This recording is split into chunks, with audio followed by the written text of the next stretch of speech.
Este episodio fue realizado gracias al apoyo de ACL, empresa líder en soluciones y servicios digitales, cuyo objetivo principal es potenciar la cadena de valor de sus clientes de forma eficiente e innovadora por medio de la tecnología. Para más información, te invito a ingresar en www.aclti.com. Eso es www.acltilatina.com. Y un día me pegué un palo en moto bastante grande, de hecho, cruzando la cordillera de Argentina a Chile. Y llegué a dudar qué me iba a pasar ahí. Primero pensé que me podía morir, después pensé que me podían cortar la pierna, una serie de cosas. Y mientras me trasladaban al hospital para operarme, esa pregunta resonaba en mí todo el tiempo. Resonaba en mí cuáles son los 2 días más importantes de tu vida. Y después de eso charlé con mi abuelo al respecto y le decía sobre esto. Me dijo, el primer día más importante de tu vida es cuando nacés, que empieza tu vida y tenés todo para descubrir. Y el segundo día más importante de tu vida es cuando descubrís tu propósito. Esto es Conversaciones con Impacto, el podcast de Impact Latam. Soy Dani Tricarico, tu anfitrión, y te invito a acompañarme en esta experiencia junto a emprendedores, inversores, líderes y referentes de innovación, emprendimiento e impacto en Latinoamérica. Dale, sumate y sé parte ahora de este movimiento de impacto. Temporada 2. Buenas. Buenos días, buenas tardes, buenas noches, donde sea que estén. Bienvenidos a otro episodio de Conversaciones con Impacto. Este podcast de Impact Latam, donde entrevistamos a emprendedores, inversores, referentes de los temas de innovación, emprendimiento e impacto en Latinoamérica. En este podcast buscamos atravesar estos temas y descubrir juntos la historia de nuestros invitados, aprender de sus fuentes de inspiración, aprendizajes, errores y mucho más. Como siempre, los invito a sumarse a la comunidad de Impact Latam ingresando en www.impactlatam.co para poder acceder a información, beneficios y mucho más en la transición hacia el impacto económico, social y ambiental. También les pido que por favor nos ayuden a expandir el mensaje y nos ayudes con una breve reseña y calificación en cada una de las plataformas donde escuches este podcast. Así que muy bien, el día de hoy es un día de las grandes ligas. Si a mí me preguntan quién es mi referente y yo te digo Facundo Garretón. Facundo es un gran tipo, por sobre todo es emprendedor, inversor, ha sido diputado, generador de ONGs, cofundador de Invertir Online, chairman de Young Brains Organization, YPO, primer presidente obviamente y cofundador de la Asociación de Emprendedores de Argentina, con quien tuve el privilegio de compartir, director de Social Lab, Sistema B, Fundación Impulso Norte, Emprendedor Endeavor, Young Global Leader, Yale World Fellow, cofundador de EO Entrepreneurs Organization, CEO de TerraFloss, chairman de Blueberries Medical Corp y además inversor de empresas champions como lo es Pachama Biosecurity, The Knot Company, Untech Bio, Sensei Node. Estudió en Berkeley, Stanford, Chicago, University of Chicago, Harvard y mucho más. Facu, es enorme esto. Bienvenido, querido Facundo Garretón, a Conversaciones con Impacto. Gracias por sumarte. Muchas gracias, Dani. La verdad que un gusto estar acá con vos. Me llama la atención que sea un referente tuyo, de alguien. No quiero ser eso. Pero bueno, gracias por eso. Y cuando escucho así el currículum suena mucho. La verdad que no es para tanto. Simplemente soy un tucumano con ganas. Con ganas de hacer, muchas Exacto. ganas de hacer. Quiero arrancar mientras preparaba esta charla y tengo varias cosas anotadas, ¿no? Los 2 días más importantes de tu vida son cuando nacés y cuando descubrís tu propósito. ¿Qué tenés para decir de esa frase? Esa es una frase que me decía mi abuelo cuando era chico y que siempre me llamó la atención y siempre encontraba cosas comunes para comentar, digamos, como cosas importantes, hasta Ujú. que fui creciendo, fui tomando noción de a qué se refería, y un día me pegué un palo en moto bastante grande, de hecho, cruzando la cordillera de Argentina a Chile, y, y llegué a dudar qué me iba a pasar ahí. Primero pensé que me podía morir, después pensé que me podían cortar la pierna, una serie de cosas, y mientras iba, me trasladaban al hospital para operarme. Esa pregunta resonaba en mí todo el tiempo. Resonaba en mí cuáles son los 2 días más importantes de tu vida. Y, y después de- de eso charlé con mi abuelo al respecto y le decía sobre esto. Me dijo, el primer día más importante de tu vida es cuando naces, que empieza tu vida y tenés todo para descubrir. Y el segundo día más importante de tu vida es cuando descubrís tu propósito. Entonces esa frase siempre me resonó, y cuando tuve el accidente, el gran tema era ese, cuál era mi propósito en la vida, ¿no? ¿Para qué hacía lo que hacía? Con el tiempo aprendí y después descubrí que esa frase que me decía mi abuelo no era de él, yo pensé que era de él, sino que se la adjudican a varios, entre ellos Mark Twain también. Pero Ujú. va por ahí, digamos, es la importancia de descubrir el propósito que uno tiene en la vida. Tremendo. Y no sabía esto del accidente. Me abrís un montón de puertas. Gracias por sorprenderme. ¿Eso de qué año fue? ¿Qué año fue el accidente? Ese palo me lo pegué, ese accidente lo tuve, debe haber sido 2011, Ajá. 2011, 2012, por ahí. Eh, Ujú. Era un viaje que yo recorrí en moto casi toda América Latina, en distintos viajes, y ese viaje venía con mucho estrés, venía con muchos quilombos laborales, y estuve a punto de bajarme 2 veces. Antes de salir casi pierdo el vuelo. Cuando llegué me dejaron subir al vuelo, pero no me dejaron despachar el equipaje. Otro amigo me tuvo que Mm. llevar después las botas y los equipos para andar. O sea, venía con mucha cosa ahí, ¿no? Y son los momentos donde el destino te va previniendo de cosas, ¿no? Era como un viaje que no tenía que hacer y forcé para ir como sea ese viaje, y terminé así, con un palo, ¿no? Después tomás Claro, conciencia ya de venía todo eso. raro. Sí, venía raro, sí. Pero finalmente todo bien, digamos. Sí, todo bien, por O sea, suerte, sí, no pasó mayor. Estuve en una operación, ajá. me operaron, salvé toda Bien. la pierna, todo Ah, perfecto. Me recuperé al relativamente poco tiempo. Obviamente no quedó igual la pierna en cuanto a ya no corro 10 kilómetros, pero mm, después está mm. perfecto todo. ¿Y qué pasó inmediatamente después de eso? Dijiste, ok, ¿hacia dónde tomaste alguna decisión que cambió algo? ¿Fuiste más consciente de alguna cosa?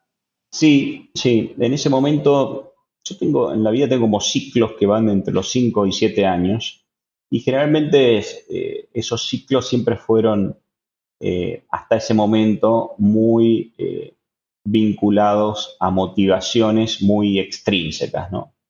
Es decir, tener una empresa más grande, estar en más países, ganar más guita, ganar más dinero, escalar de otra forma, más gente trabajando, una serie de cosas que con el tiempo te das cuenta que no son tan valiosas.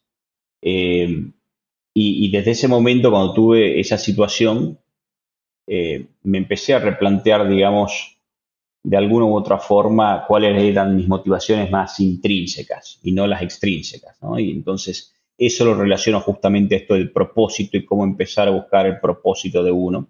Y el propósito no está vinculado a las motivaciones extrínsecas, sino mucho más a las intrínsecas. Y para descubrir esas motivaciones intrínsecas uno tiene que saber qué es lo que realmente desea, lo que realmente quiere, y muchas de esas cosas están vinculadas, en mi caso, a, a cosas que necesita el mundo, ¿no?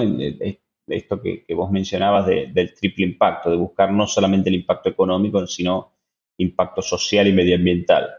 Y desde ese momento empecé a buscar mi propósito en forma más, de alguna forma más enfocado. Y ahí me encontré varias herramientas. Una que uso mucho es el Ikigai, Ujú. estos 4 círculos que están Sí. las cosas que amás, las cosas que sabes hacer, las cosas que el mundo necesita y lo que te pagan por hacer, y la intersección de esas cosas de alguna forma te orienta mucho al propósito. Y con eso empecé a trabajar. Eso me llevó a que me involucre activamente en el directorio del Sistema B. Ya había estado vinculado a Social Lab, donde le puse mucho más foco en tratar de regionalizar Social Lab.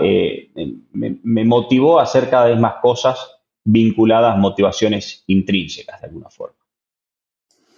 Qué interesante lo que decís y esto del propósito, ¿no? Que hoy es como muy moneda corriente, en otro momento quizá vocación, ¿no? Esa palabra de antes.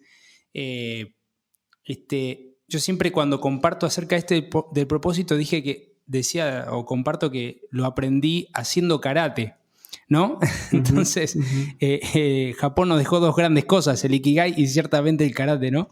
Que tiene un camino del do y demás. Ujú. Así que sí, estoy 100% de acuerdo con lo que decís. Está bueno, Eh, está bueno. Ese concepto para mí es importante. Vos mencionabas la vocación. Dentro del modelo del Ikigai, justamente las intersecciones de esos círculos te da tu misión, tu visión, tu profesión y tu vocación. Y en la intersección de esos 4 está tu verdadero propósito. Tengo una última pregunta de esto, cuasi ya de psicólogo, ¿no? Pero, ¿vos crees que para tocar esa profundidad y tener un propósito, es necesario pasar por una situación de algún tipo de crisis? No, no necesariamente, pero suele pasar que cuando tenés algún tipo de crisis o situación extrema, te hace replantear una serie de cosas, te hace parar la pelota y dejar de ver el árbol para mirar un poco más el bosque, ¿no? Y una vez que mirás el bosque, de alguna u otra forma tenés mayor amplitud de conciencia. Cuando tenés mayor amplitud de conciencia, analizás un montón de otras perspectivas que están buenas. Entonces, suele pasar que cuando tenés una situación puntual así, te hace parar esa pelota. Pero muchas veces no, muchas veces tenés que trabajar. Yo estoy en una etapa de la vida donde mucha meditación, muchos temas Ajá. vinculados a buscar la amplitud de conciencia, te hace justamente que estés atento a esas cosas. ¿Y qué haces? Si me podés contar, podés compartirnos dos, tres cosas que haces por la mañana. Escuché por ahí que tomás unos mates por la mañana mientras ordenás el día. Esto de meditación quizá, para incluso saber si eso te mejora cómo encarás las cosas, cómo ponerte en contacto, alinearte, ¿no? Sí, totalmente. Sí, tengo muchas rutinas. Como vos decís, generalmente tomando unos mates temprano trato de orientar cómo va a ser mi día y mi semana.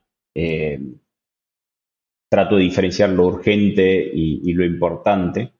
Y después, generalmente después de almorzar o a la siesta, también medito.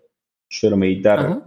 20 minutos, depende, por ahí 10, 20, media hora, pero me tomo generalmente una hora. Y ahí medito una parte, la otra reflexión y quedo ahí. Eso lo suelo hacer diariamente. Eh, lo empecé haciendo mucho utilizando estas aplicaciones como Calm, o alguna de ellas, y lo tomé como rutina y hace ya varios años que suelo meditar a diario. Está bueno.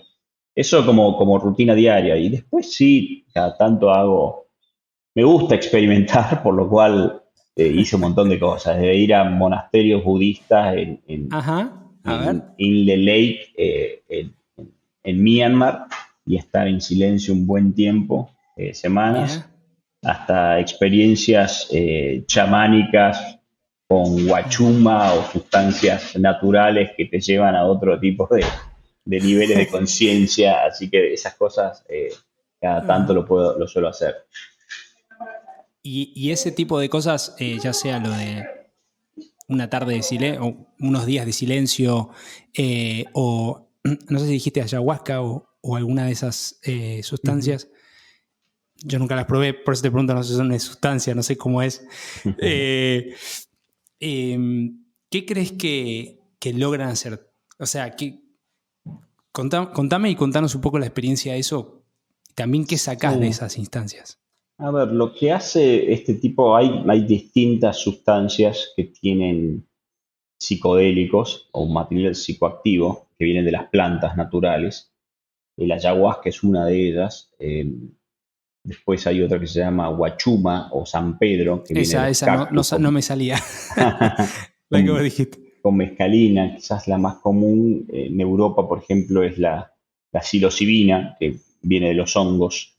Y son sustancias que hacen, la psilocibina en particular, que es la que más estudié y profundicé, eh, hacen que el cerebro conecte de otra forma. De alguna u otra forma, técnicamente lo que hace es activar procesos de sinapsis no tradicional dentro del cerebro. Normalmente las personas tenemos nuestro cerebro algo que se llama plasticidad y una vez que nuestro cerebro para ir del punto A B se mueve de una forma determinada y encuentra un patrón que resuelve algo, tenemos la costumbre de repetir ese camino. Entonces, para ir del punto A a B, siempre vemos el mismo camino, siempre vemos las cosas de una misma perspectiva.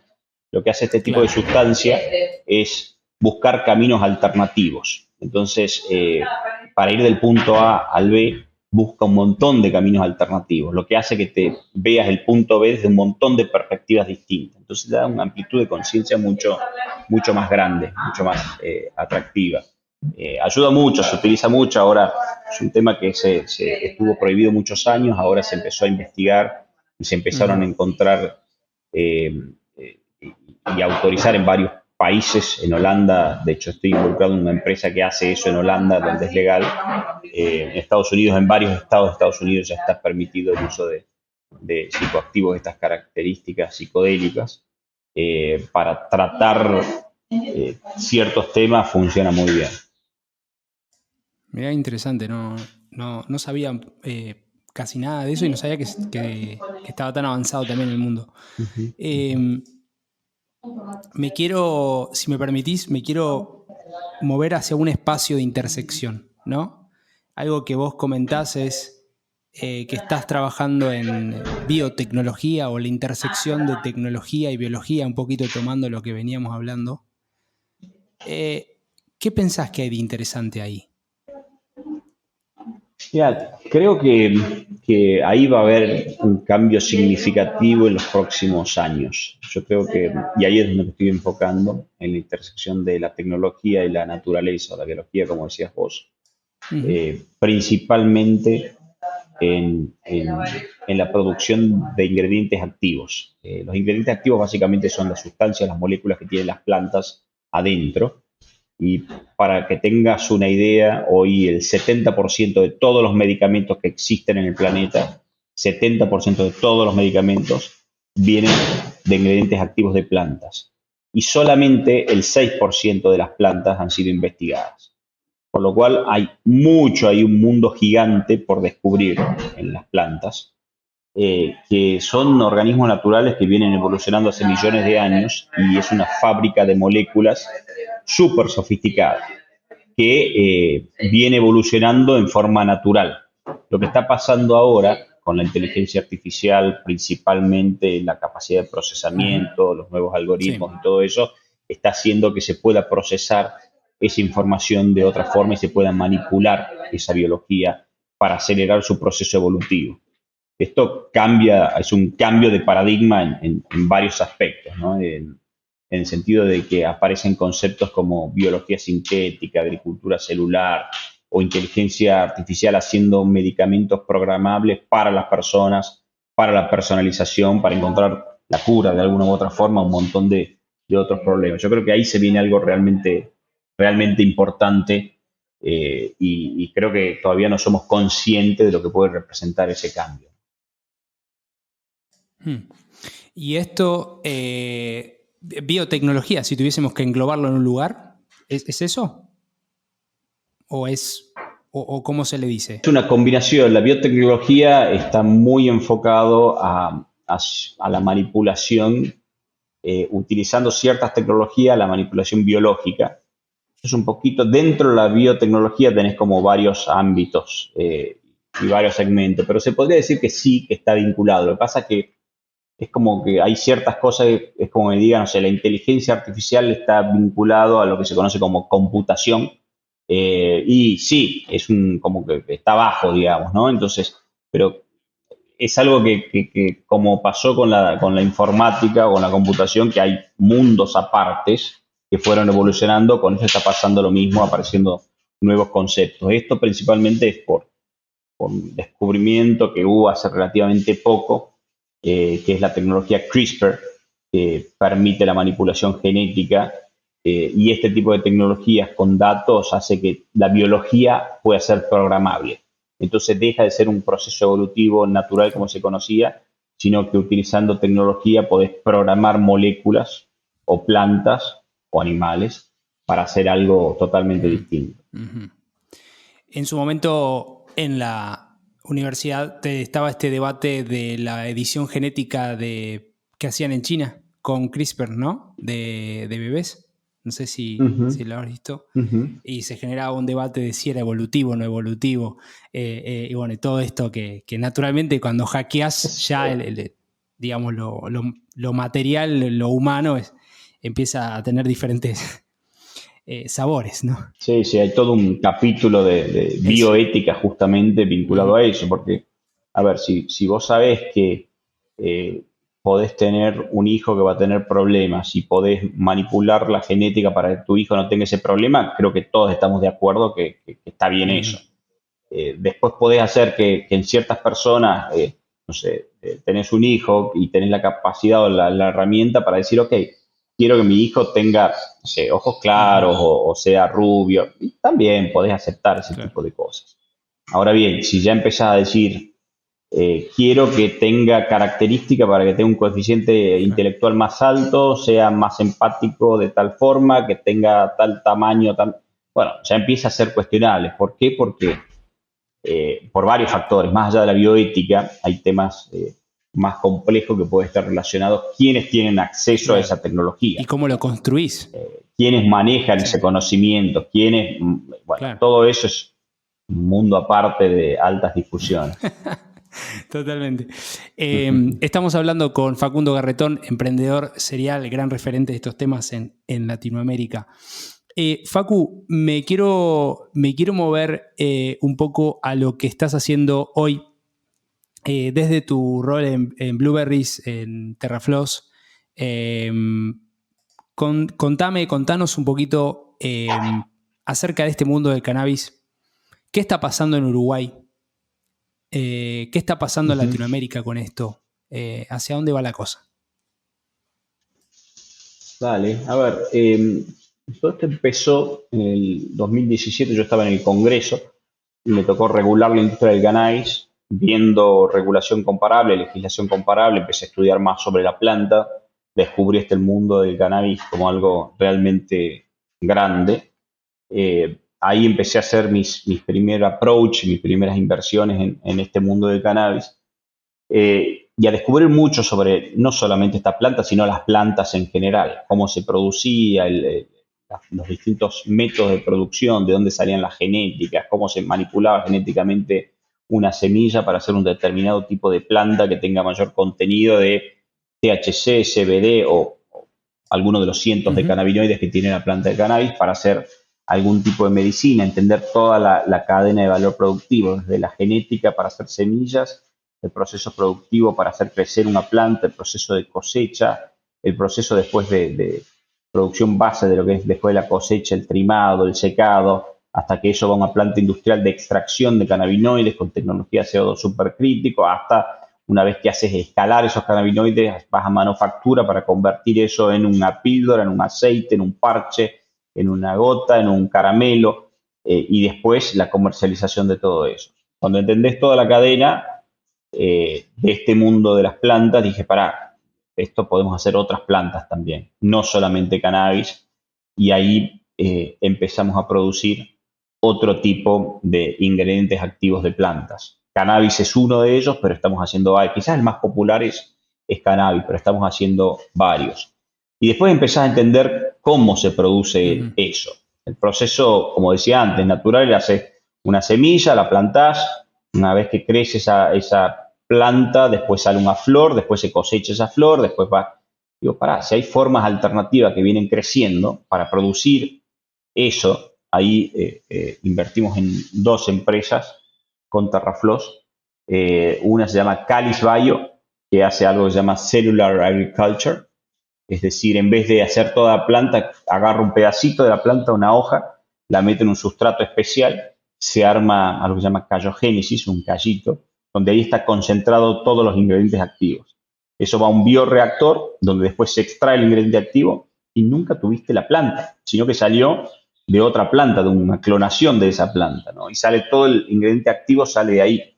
Es mucho más, esto es una tecnología nueva, relativamente nueva, que se suele llamar este segmento Cellular Agriculture. Pero después hay algo más complejo, que es sintéticamente cómo hacer uno de esos cannabinoides. Si yo quiero hacer solamente el cannabinoide psicoactivo, el THC, por ejemplo, puedo agarrar un microorganismo no tradicional como una levadura, le meto ahí el material biológico, después con tecnología como CRISPR, modifico ese material biológico para convertir eso en un CBD y después en un THC y produzco THC en forma sintética. O sea, ni siquiera hubo nada, no hubo una planta ni siquiera, directamente a nivel genético manipulo todo eso. Entonces, exacto. Entonces, con Terrafloss estamos trabajando ahí, en esa intersección de este tipo de tecnologías con la naturaleza y aplicando cada vez más. Ahora estamos con una de las empresas que estamos involucrados, estamos utilizando inteligencia artificial para hacer productos de bienestar o medicamentos en base a plantas. Entonces, lo que hace el algoritmo básicamente es detectar un grupo de plantas, que puede ser hasta 30 plantas distintas de las cientos de miles que hay, para sacar los ingredientes activos y hacer un producto que esté orientado a, no sé, darte energía o darte concentración, sí, o darte relajación o para dormir, todo en base a productos naturales diseñados con inteligencia artificial, ¿no? Hacia eso es donde estamos yendo. Es un paralelismo probablemente muy simplista, pero es un notco de, digamos, de los fármacos. Sí. Sí, hay una parte específica que sí, que es básicamente utilizar inteligencia artificial en vez para hacer alimentos como notco, para hacer medicina. Y eso hoy no sucede, digamos. Hoy no sucede, ¿por qué? Porque las empresas de farma específicamente, una vez que descubren alguna molécula en particular, la pueden patentar y todo eso, pero cuando son sustancias naturales de origen vegetal, básicamente plantas, las moléculas de las plantas no se pueden patentar, pues son libres. Entonces, los laboratorios están en contra de todo esto, pero obviamente nosotros estamos a favor de todo esto porque queremos darle acceso a este tipo de medicina a toda la población. Y para eso lo que hace el algoritmo simplemente es combinar cientos de miles de plantas para hacer un producto específico. Qué fenomenal. Me imagino también, ¿te acordás cuando está esta proliferación de las impresoras 3D, ¿no? Que de alguna manera democratizaban el acceso a que vos puedas imprimir alguna cosa y demás? Quizá en algún futuro puede haber alguna máquina que con insumo que les puedan comprar a ustedes o con su algoritmo puedan incluso fabricar, ¿no? Me imagino. B2C. Totalmente, sí. Sí, en algún momento va a haber algo así donde uno venda los cartuchos los cartuchos con, sí, claro, con ingredientes activos y te vendo 30 y en función de tu ADN, tu análisis de sangre, una serie de cosas, te va a hacer tu medicina personalizada. Qué fenomenal. No ir más, ¿no? ¿Te imaginas? Es como la promesa de no ir más a la farmacia, ¿no? Como todos esos monopolios. Claro, por eso veo que no les gusta. Sí, totalmente. Que hoy, claro, no les gusta la empresa de farma, que hoy no tiene sentido. A ver, no tiene... te dan, no sé, un ibuprofeno de tantos miligramos a mi mujer que pesa 50 kilos, a mí que peso 80 y todos no reaccionamos igual, todos somos distintos. Entonces, eso va a depender de una combinación por un lado, de ingredientes activos, en este caso planta, y después de cada uno, de la persona, de su material genético, todo su bioma, toda esa parte interna de cada una de las personas, ¿no? Y eso, todo esto lo están haciendo todo este esfuerzo desde Terrafloss o Blueberries. Sí, no, desde Terrafloss, desde Terrafloss. Terrafloss también, eso, replanteamos la típica empresa. La Ajá. típica empresa es piramidal y verticalista, donde hay una empresa Sí. holding y después abajo tiene distintas subsidiarias y esos modelos cada vez que están quedando más obsoletos. Ya tiene 100 años, el organigrama típico lo inventó IBM hace más de Ajá. 100 años, Sí, sí. 102 años, y muy verticalista. Y hay el conocimiento, es decir, los chicos jóvenes que tienen mucho conocimiento ya no quieren entrar a las grandes corporaciones para desarrollarse ahí. Ujú. Quieren entrar a startups o armar sus propias startups para cambiar el mundo. Entonces, con ese concepto dijimos, bueno, en vez de hacer la típica corporación de tales características, veamos cuáles son las startups que ya están tratando de cambiar el mundo y nos asociemos. Entonces, desde ese punto de vista, lo que hacemos es armar como una red de equipo, un network of team, una red de equipos, donde cada equipo es una empresa y cada empresa se enfoca en un eslabón de la cadena de valor productivo, generando sinergia con otra empresa Ujú. vinculada. Ujú. Entonces, estos eslabones de la cadena de valor productivo que yo mencionaba al comienzo, lo hacemos con un grupo de empresas. Hoy son 7 empresas que tienen características específicas que se unen para un fin común. Es como una Sí. cooperativa o una organización autónoma descentralizada de estas características. Por lo cual estamos innovando también ahí en el modelo de ¿Y ustedes empresa. se asocian o obtienen participación de esas empresas?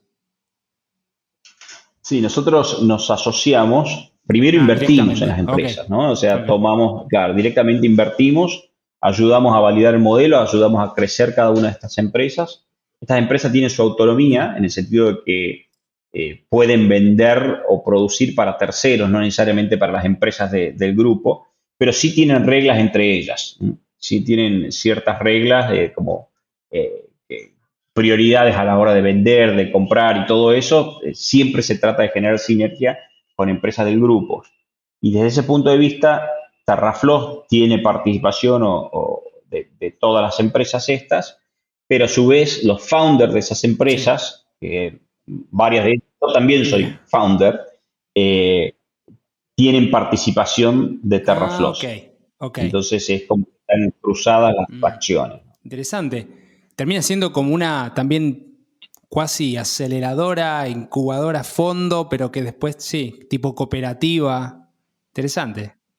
Exacto. Sí, sí, algunos te dicen, pará, pero esto es como un fondo. No, no somos un fondo porque no Claro, invertimos en claro. cientos de empresas, no, invertimos en empresas que somos socios con esas empresas donde somos activamente y no nos interesa tener un 1%, 5%, 10%, sino que nos asociemos en serio, que somos parte del mismo network of teams. Entonces, va por ese lado el armado de la empresa. Pero como vos decís, también es una especie de company Claro. builder porque estamos, cuando no hay algo que necesitamos, ok, armemos algo así y buscamos a lo mejor, armamos una empresa de cero. Pero también ya estaba armada la empresa y venía funcionando, entonces sí la aceleramos. O era una empresa que ya tenía varios años, incluso cotizaba, como era Blueberry, entonces directamente tomamos control de la empresa, aunque, o control en Sí, el sentido del directorio, aunque la empresa sea pública y no tengamos ni el tremendo. 51%. Tenés todos los modelos que, que escuchás ahí, el M&A, ¿no? Como la compra, la inversión, la aceleración, que me imagino que tuviste, es una asociación mía, ¿no? Tuviste que hacer esto porque, claro, no hay nada de base. En esta, de armar la plataforma es Exacto, como, che, veamos qué hay y armémoslo en esta base. Interesante. totalmente. Y con un espíritu muy Claro, colaborativo. Termina siendo como una vieja claro. cooperativa, de alguna u otra forma, es como una vieja cooperativa adaptada a contextos actuales Sabes totalmente que el tema de distintos. las cooperativas veo que está volviendo ahora en un formato 2.0 con un poco más de fuerza, ¿no? Que quedó quizá en Argentina hay más de 15.000 cooperativas, alguna vez escuché ese dato. Y es como que quedó un poco vetusto, ¿no? Un poco el modelo y demás. Ujú, ujú. Facu, me quiero meter en dos instancias más de tu vida. Que no son quizá la actualidad, pero sí me parece importante para compartir. Una es en tu paso, obviamente, como emprendedor en la política, como miembro del Congreso, como exdiputado, ¿no? que acompañaste varias leyes, la ley de emprendedores, la ley de economía de conocimiento, la ley de BIC, ¿no? Que es la de Sistema B y demás. ¿Vos crees que hay algún espacio para transformar o innovar en términos de la representatividad pública, de lo que es a nivel Estado, de la política? ¿Hay posibilidad de evolucionar ahí? A ver, sí, obviamente. El tema es que es súper complejo, pero sí tiene que evolucionar porque hoy la democracia está fallando desde el punto de vista que las personas no se sienten representadas por sus representantes, ¿no? Cuando tenés ese quilombo, quiere decir que tenés un problema que no es menor. Entonces, ver alternativas a eso es súper complejo. Hay como varias hipótesis dando vueltas de cuál puede ser un modelo mucho más colaborativo, mucho más de red. Eh, Creo que va a llevar tiempo porque son sistemas, los actuales, son sistemas que quedaron obsoletos. No por la democracia en sí, sino por cómo funciona la democracia, por sus instituciones que Claro. quedaron obsoletas, digamos. Yo siempre digo que estamos en el siglo XXI, pero con instituciones que son del siglo XVIII, como el Congreso o los parlamentos, y se vota como en el siglo XV, donde tiene que ir una persona representando a alguien, levantando la mano para votar. O sea, quedó obsoleto, eso hace que sea todo muy lento en el Congreso, en el Parlamento. Le preguntás a cualquier persona normal qué opina de eso y te dice, no, no creo en eso, no creo en los que están ahí, todos son mentirosos, todos hablan. Y sí, quedó obsoleto ese sistema. Entonces hay que plantear modelos alternativos. Hay algunos que me llaman la atención. Hay un autor, no me acuerdo cómo se llama el autor, pero que habla de network state, cómo armar países Ajá. como redes, ¿no? Entonces, cómo se tienen que tomar decisiones. Creo mucho más en mecanismos de, de democracia directa, donde la gente pueda participar activamente en estos procesos. Me parece que ahí hay una oportunidad de mejora que es muy grande, pero es súper complejo, porque ya están las viejas instituciones, de alguna forma tomaron como, o fueron creadas para que eso no cambie. Entonces, cambiarlo va a ser muy difícil. Y ya para ir cerrando, ¿qué tiene Uruguay de interesante? ¿Qué está pasando en Uruguay para que vos lo elijas? ¿No? Contanos un poquito aquí. Hay audiencia de todos lugares, de Colombia, de Chile, de Perú. Incluso estuvimos con Amalia Quirichi de la ANDE, la Agencia Nacional de Desarrollo Emprendedor del Uruguay. ¿Qué está pasando en Uruguay que quizá no estamos viendo del todo? No, Uruguay tiene la gran ventaja de ser un país previsible, ¿no? Esto porque tiene instituciones muy fuertes, muy sólidas, que puede cambiar el gobierno de izquierda a derecha, pero esas instituciones no permiten que cambie el modelo. Y desde ese punto de vista es un modelo que viene fomentando el crecimiento, que viene, hoy por hoy Uruguay es el país que tiene el PBI per cápita más alto de Ajá, América mira. Latina, más que Chile, más que Argentina, más que Brasil, Claro, por más la que población. eh, sí, eso es un segundo beneficio para mí, que es un país chico. Entonces está un país de menos de 3 millones de habitantes donde eh, es, es- es- es- es manejable, es bastante manejable desde el punto de vista que no hay situaciones complejas, un país que tiene pobreza baja comparativamente con el resto de América Latina. Por otro lado, un país que está comprometido al desarrollo, ¿no? Entonces, todo el tiempo tratando de atraer capital con una mentalidad dinámica, con el espíritu ese emprendedor, generando beneficios de todo tipo, que van desde beneficios impositivos hasta beneficios para la exportación, importación. Tenés un montón de cosas súper interesantes que se están dando y que justamente por eso también son miles, literalmente. El año pasado, en los últimos años, entraron más de 50.000 Wow. personas a Uruguay, provenientes principalmente de Argentina, pero también de Chile, también de Colombia, también de Perú, también vinculado a los quilombos que son estos Sí. países, ¿no? El Estamos barrio viendo está que el resto de complicado. América Latina está, exacto, está todo Sí. muy complicado, hay poca previsibilidad, y Uruguay ahí es un Ah. oasis en cuanto a la democracia, en cuanto al respeto a las instituciones, en cuanto a la previsibilidad, que sabés para dónde vas y que no te van a cambiar las reglas del juego. Entonces eso está muy Está bueno de bueno. Uruguay. Te voy a hacer estas rapid fire questions, 3 últimas preguntas y después como el cierre que siempre hago como para... Así que podés decir lo que se te viene a la cabeza sin necesidad de justificarlo, o si querés justificarlo también, buenísimo. Si tuvieses que regalar un libro, una serie, una película a otra persona, ¿cuál sería? Buena pregunta. Si es un libro, depende de la edad de la otra persona, pero si tengo que elegir de los últimos libros, los de Yuval Harari me parecen espectacular. Tanto Sapiens como Homo Deus me parecen espectacular. Uno para entender de dónde venimos y el otro para entender hacia dónde vamos. Creo que son claves, como de los libros nuevos me parece lo más Qué relevante. crack Harari, la verdad que el número 1. Si tuvieras que darte un consejo a vos mismo cuando tenías 15 años, ¿cuál sería?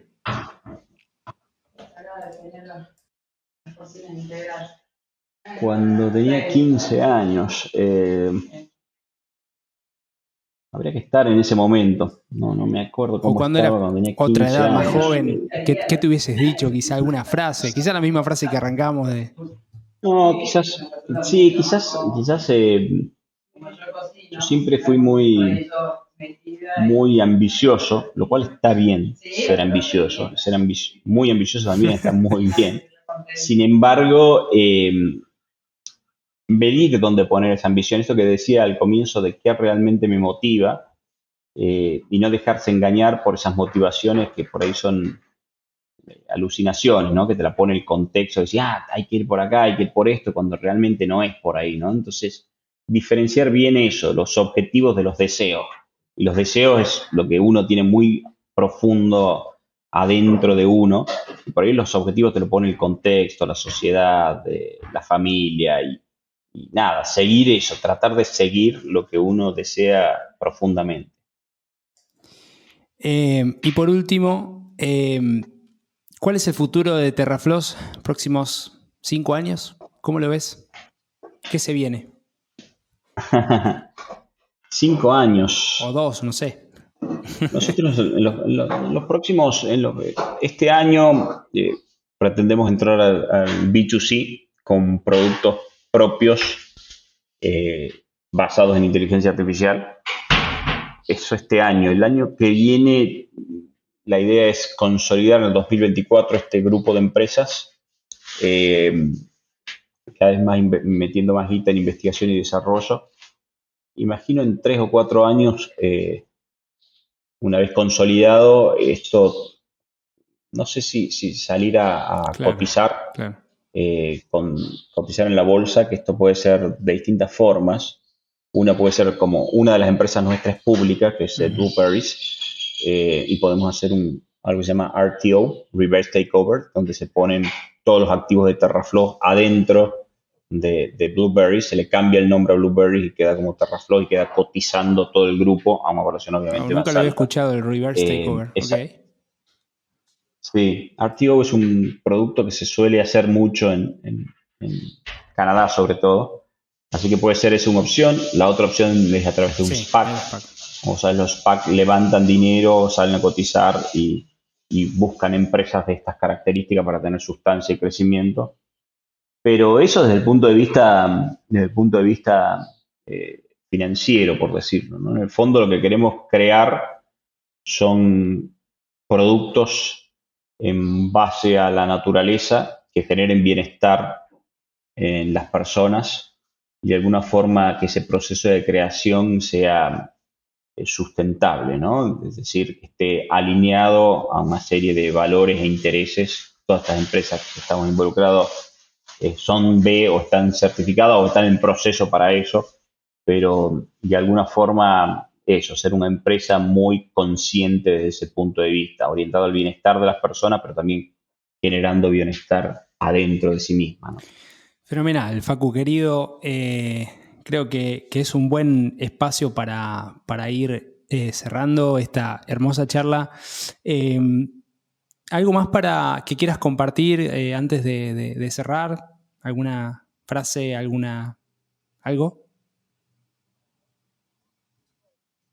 No, la verdad que creo que, a ver, si tengo que decir una frase que a mí me gusta mucho, es una frase en latín que dice res non verba, que quiere decir hechos, no palabras, y yo soy mucho de eso, ¿no? Entonces, más que decir cosas es hacer, ¿no?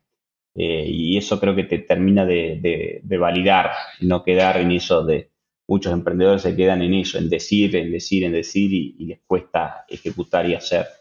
Así que más que decir una palabra es seguir haciendo, es por ahí. Fenomenal. Facu, para aquellos que quieran escribirte, contactarte a vos, al grupo, ¿dónde pueden ubicarte? ¿Dónde pueden escribirte? Sí, redes sociales hoy en Instagram es @fgarretón, en LinkedIn es también fgarretón y Twitter Facundo Garretón, así que por ahí me contactan de forma directa. Fenomenal. Facu, querido, te quiero agradecer, siempre aprendiendo de vos, honestamente, con mucha sinceridad lo digo. Así que también me llevé lindos aprendizajes en esta charla. Te agradezco por tu tiempo, por compartir y abrir tu corazón, tu camino, tu historia. Y bueno, no va a ser la última charla. En algún otro momento que quieran compartir alguna novedad del grupo también, este es un espacio para que lo tengan y lo tengas a mano. Genial, Dani, muchas gracias. Un gusto haberte visto. Hace tiempo no nos veíamos. Aclaro que nos Sí, estamos viendo por video, así que por la está bueno, videollamada. está bueno. Y bueno, felicitaciones nuevamente por este reconocimiento que tuviste en Chile y nada, sigamos en contacto. Cualquier cosa que necesites a tu disposición. Gracias, Facu, querido. Y quiero compartir también con la audiencia. Facundo ha sido también un gran motor, ciertamente, de cada una de estas organizaciones que yo nombré. Él estuvo metido en la Asociación de Emprendedores, ciertamente, en la ley. Así que, nada, en todas partes. Bien, muy bien. Ahí lo tuvimos a Facundo Garretón, emprendedor serial, gran referente de todos estos temas. Hablamos un poco de su historia y de mucho más. Gracias a todos y cada uno de ustedes por su tiempo, por compartir esta linda experiencia. Si te gustó este episodio, compartilo. Si no te gustó, escribinos a info@impactlatam.co para poder mejorar. Y también te invito y los invito a ser parte de la comunidad de Impact Latam ingresando en www.impactlatam.co para poder acceder a información, beneficios y mucho, mucho más. Por último, te pido que nos dejes una breve reseña y un rating en la plataforma donde estés escuchando este podcast. Así que nos escucharemos en el próximo episodio de Conversaciones con Impacto. Como siempre, donde sea que estén, buenos días, buenas tardes y buenas noches.